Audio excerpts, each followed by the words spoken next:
Hello students, welcome to our YouTube channel. Today we are going to discuss about the significant figures. Errors के आगे आता है significant figures और significant figure जो है वो बहुत इंपॉर्टेंट है। क्यों इंपॉर्टेंट है वो आज हम लेक्चर में देखने वाले हैं। एरर्स के पहले एक टर्म आता है उसको कहते हैं हम लीस्ट काउंट। जैसे कि नाम ही बता रहा है लीस्ट काउंट, मतलब कोई भी अगर हमने मेजरिंग डिवाइसेस अगर हमने लिया है, जैसे कि हमने स्केल लिया है या फिर वर्नियर कैलिपर लिया हुआ है या फिर माइक्रोमीटर स्क्रू गेज लिया हुआ है, तो हर एक का एक लिमिटेशन होता है कि उसके नीचे की वैल्यूज ये फाइंड आउट नहीं करेंगे। और अगर जितना मिनिमम वैल्यूज अगर कोई भी मेजरमेंट डिवाइसेस अगर प्रेडिक्ट कर रहा है या हम लोग निकाल सकते हैं, तो उसके लिए हमें क्या करना पड़ेगा, जितना तो वो उतना प्रिसाइज वैल्यू रहेगा, एक्यूरेसी उतना मिलेगा। अगर आपका अगर वैल्यू है, जैसे कि आपको एक मेजरिंग डिवाइसेस हमने लिया है कि जैसे कि स्केल, नॉर्मल स्केल। अभी अगर स्केल है, स्केल में अगर हमने देखा तो हम जो मेजर करते हैं, जो भी हमारा एक 15 सेंटीमीटर का स्केल आता है, आपको सबको पता है एक सेंटीमीटर के अंदर, जैसे कि ये यहाँ पे है 1 सेंटीमीटर, तो इसके बीच में क्या आएगा 1 2 3 4 5 6 7 8 9 एंड 10th वाला नंबर 1 सेंटीमीटर है। तो ये जो दो गैप है, ये गैप में कितना आएगा 1 mm। This is nothing but what 1 millimetre. तो अगर मैंने ये स्केल यूज किया जो हम लोग रेगुलरली हमारे जो कंपास बॉक्स में होता है, तो उसमें 1 mm के नीचे अगर कोई वैल्यू है, तो आप देखोगे 1 mm की अगर कोई नीचे वैल्यू अगर मुझे मेजर करना होगा तो वो मैं मेजर कर पाऊंगा क्या? नहीं, मुझे अप्रोक्सीमेटली यहाँ पे किधर लेके 0.5 mm या समथिंग फाइंड आउट करना पड़ेगा। तो इससे क्या होता है कि जो हमारी एक्यूरेसी और प्रिसीजन है वो प्रॉपरली मेंटेन नहीं होता है, और हमें क्या मिलेगा, तो ऑब्जर्वेशन के फॉर्म में उसमें एरर्स क्रिएट होंगे। तो वो एरर्स को अगर हमें मिनिमाइज करना है तो उसके लिए हमें डिवाइसेस यूज करना पड़ेगा, जो कि होता है वर्नियर कैलिपर या फिर माइक्रोमीटर स्क्रू गेज। जैसे कि वर्नियर कैलिपर है तो उसका लिस्ट काउंट जो रहेगा, उसका लिस्ट काउंट क्या होता है, कम होता है 0.001 सेंटीमीटर, तो उसके लिए आएगा, तो वो हम यूज करेंगे।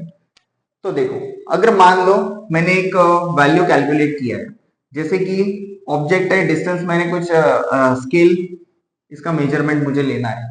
ये पर्टिकुलर हमारे पास क्या है, लाइन है, तो ये लाइन जो है उसको हम लोगों को मेजर करना है from point A to B. मान लो इसका जो एक्यूरेट वैल्यू है, ट्रू वैल्यू, वो है 5.43 सेंटीमीटर। 5.43 सेंटीमीटर, ये इसका क्या वैल्यू रहेगा, ये इसका वैल्यू रहेगा, दैट इज द एक्यूरेट जो ट्रू वैल्यू है, इसको हम ट्रू वैल्यू नाम देंगे। अगर मैं इसको फाइंड आउट करता हूं तो मेरा ये जो स्केल है, नॉर्मल स्केल हमने जैसे यूज किया रूलर वाला, रूलर स्केल जो कंपास बॉक्स में, तो यहाँ पे तो इसके लिमिटेशंस कितने आएंगे, ये तो 5 आ जाएगा, और उसके आगे 5 पॉइंट क्या हम लोग कितना फाइंड आउट कर पाएंगे, 5.4। लेकिन जो ये 3 नंबर है 3, ये 3 हमें नॉर्मल स्केल पे नहीं मिलेगा। समझ में आ रहा है, ये नॉर्मल स्केल में मिलना क्या है, मुश्किल है। हम अप्रोक्सीमेट ले सकते हैं। तो इन डिटेल अगर हम लोग चले गए तो ये -3, ये 0.3, मुझे 0.3 का मुझे क्या मिलेगा, इसमें प्लस माइनस डेल्टा के फॉर्म में 0.03 का ये मुझे क्या मिलने वाला है, एरर। ओके, सो ये एरर्स को कम करने के लिए क्या होता है, लीस्ट काउंट जो होती है, लीस्ट काउंट मतलब क्या, मतलब मिनिमम काउंट हमें फाइंड आउट करना पड़ेगा। ओके, तो देखो अभी इसके जो वैल्यूज है, इसको एरर्स कम करने के लिए सिग्निफिकेंट फिगर्स को बनाया गया है। तो ये जो सिग्निफिकेंट फिगर है, ये सिग्निफिकेंट फिगर्स के कुछ रूल्स होते हैं, जैसे कि मोस्ट कॉमनली इसके हम लोग 4 रूल्स जनरली हम लोग कंसीडर करते हैं। फर्स्ट रूल होता है non zero. Non zero number जो होते हैं, जैसे कि जीरो को छोड़िए, 1 2 3 4 5 6 8 9 7 8 9, ओके, सो वो जो नंबर्स हैं वो सारे क्या होते हैं, सिग्निफिकेंट फिगर्स में काउंट होते हैं। ठीक है, सेकंड जो होता है zero between non zero value, zero between non zero value. Okay, second is zero between non zero value. Okay, तो दो अगर आपके पास वैल्यू है, जैसे कि अगर एग्जांपल के लिए आएगा 405, तो यहाँ पे सिग्निफिकेंट फिगर हमारे 3 बनेंगे। ओके, 3 सिग्निफिकेंट फिगर बनेंगे। समझ में आ रहा है आपको? Third point is zero left side of, zero के बाद कॉमा है, left side of decimal point. इसका मतलब क्या है कि जैसे कि अगर जीरो नॉन जीरो वैल्यूज के पॉइंट या जीरो पॉइंट के आसपास है तो ये सिग्निफिकेंट फिगर्स में काउंट नहीं होंगे। तो हमारी सिग्निफिकेंट फिगर बन जाएंगे 1, 2 एंड 5। Okay, 1, 2 and 5। नेक्स्ट हमारा पार्ट है, जैसे कि मैं बताता हूं आपको, अभी हमारा जो नेक्स्ट रूल है वो नेक्स्ट रूल में हमें फाइंड आउट करना पड़ेगा significant figure zeros right side of decimal values. कोई भी फ्रैक्शन वैल्यू रहेगा या डेसिमल पॉइंट के पास है, जो हम लोग फ्रैक्शनल वैल्यूज जो जनरली कंसीडर करेंगे, तो उसमें कितना आएगा, जैसे कि मान लो 0.0125600। तो अगर ये नंबर है तो आपको पहले रूल के हिसाब से ये दोनों डेसिमल नंबर्स में काउंट नहीं होगा, 1, 2, 5, 6। लेकिन ये जो जीरोस है ये जीरो सिग्निफिकेंट फिगर्स में काउंट करने होंगे by our fourth rule.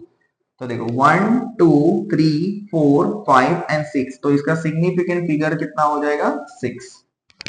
Okay, easy है। अब ट्राई करके देखो, हम कुछ सम्स करेंगे इसके रिलेटेड जिसके सिग्निफिकेंट फिगर्स हमें फाइंड आउट करने पड़ेंगे। ओके, सो देखो सिग्निफिकेंट फिगर्स जो है इसमें भी कुछ रेमेडीज है, तो उसको फाइंड आउट अगर उसको निकालना है तो उसके लिए हम लोग यूज करते हैं ऑर्डर ऑफ मैग्नीट्यूड। ये बहुत इंपॉर्टेंट होता है मेजरमेंट में। आप 11th standard, 12th standard, engineering, BSc, ये जो हमारे कोर्सेज होते हैं उसमें जनरली क्या होता है कि हमें जो कैलकुलेशंस करने पड़ते हैं वो कैलकुलेशंस हमें 10 के पावर में करते हैं, तो 10 के पावर को हम लोग ऑर्डर ऑफ मैग्नीट्यूड कहते हैं। ठीक है, सो सिग्निफिकेंट फिगर्स के अब हम कुछ क्वेश्चंस देखेंगे, तो आपके सारे डाउट्स जो है, जो मैंने रूल्स बताए चारों, वो क्लियर हो जाएंगे। ठीक है, तो ध्यान से देखो कैसे हम सॉल्व करते हैं। जैसे कि यहाँ पे देखो वैल्यू है, डेसिमल पॉइंट है यहाँ पे, तो डेसिमल पॉइंट के मैंने बताया कि अगर लेफ्ट में और राइट में अगर है तो वो काउंट तो नहीं करते हैं, या फिर जब तक नॉन जीरो नहीं आता है तब तक हमें काउंट नहीं करना है उसको। तो देखो यहाँ पे ये जो तीनों है वो सिग्निफिकेंट फिगर्स में नहीं आएंगे, तो यहाँ पे सिर्फ एक ही सिग्निफिकेंट फिगर है, that is nothing but what, 0.003 का आएगा सिग्निफिकेंट फिगर 1। ओके, तो यहाँ पे मैं आंसर लिखता हूं 1। नेक्स्ट वैल्यू है हमारे पास 0.1250 ग्राम पर सेंटीमीटर स्क्वायर। सो ये वैल्यू में क्या होगा, देखो पॉइंट तो यहाँ पे है तो ये भी सिग्निफिकेंट फिगर्स में तो नहीं आएगा, बट हमारा जो रूल है, एक रूल क्या है हमारा कि आपका अगर डेसिमल के बाद अगर नॉन जीरो वैल्यूज के राइट हैंड साइड में अगर जीरो रहेगा, वो पॉइंट होने दो या फिर नहीं होने दो, तो भी क्या होगा यहाँ पे, तो सिग्निफिकेंट फिगर्स के लिए काउंट होगा। तो ये चारों काउंट हो गए 1, 2, 3, 4, तो यहाँ पे कितने हुए total, 4 significant figures. Next is यहाँ पे कोई भी जीरो नहीं है, तो सारे वैल्यूज क्या है, सारे डिजिट्स क्या है, सिग्निफिकेंट फिगर्स के फॉर्म में आ जाएंगे। देखो 3.471, तो 1, 2, 3, 4 पास्कल, तो 4 आ जाएगा। यहाँ पे है नेक्स्ट 1.500, सेम यहाँ पे जैसे हमने किया, ये जीरो को हमने काउंट किया हुआ है, तो सेम यहाँ पे भी क्या होगा, इसको हमें काउंट करना पड़ेगा। तो यहाँ पे कितना हो जाएगा, 4 सिग्निफिकेंट फिगर्स।